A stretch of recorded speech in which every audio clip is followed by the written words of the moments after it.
Caroline Goldman, qui est pour rappel la fille de Jean-Jacques Goldman mais surtout une psychothérapeute spécialisée dans la psychologie des enfants et adolescents, est accusée par l'une de ses consoeurs, qu'elle connaît bien, d'avoir tenu des propos inappropriés à son encontre.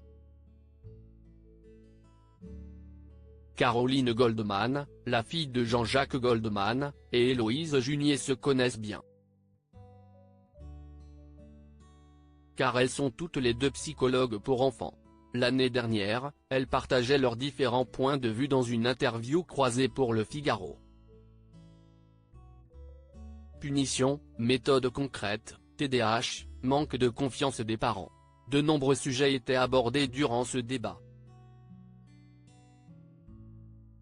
Un échange qui semblait déjà musclé, mais a priori dans les règles de l'art.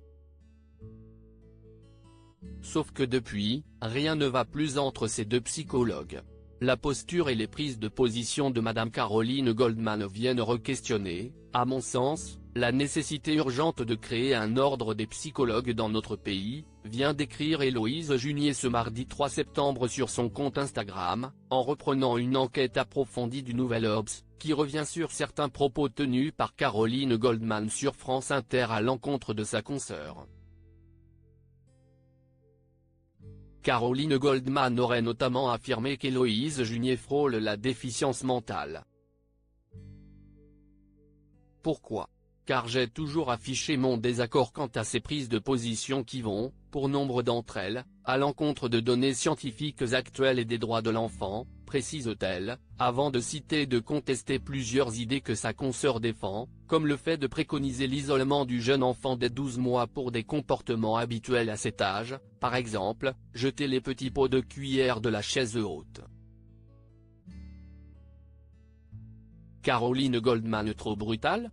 Mais au-delà de leur désaccord, Héloïse Junier s'attarde surtout sur la forme. Au final, ce qui, dans le comportement de Madame Goldman m'interpelle le plus, ce ne sont pas ses propos mensongers tenus avec aplomb dans les médias, ni sa volonté de nier les avancées scientifiques.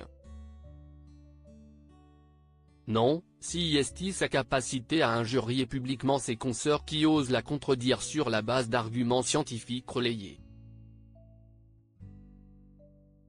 Tout mon soutien Héloïse. Il est scandaleux que de tels propos puissent être tenus, a réagi dans l'espace réservé aux commentaires le thérapeute Cédric Rochetain, qui encourage les futurs papas à se poser les bonnes questions pour comprendre leurs enfants.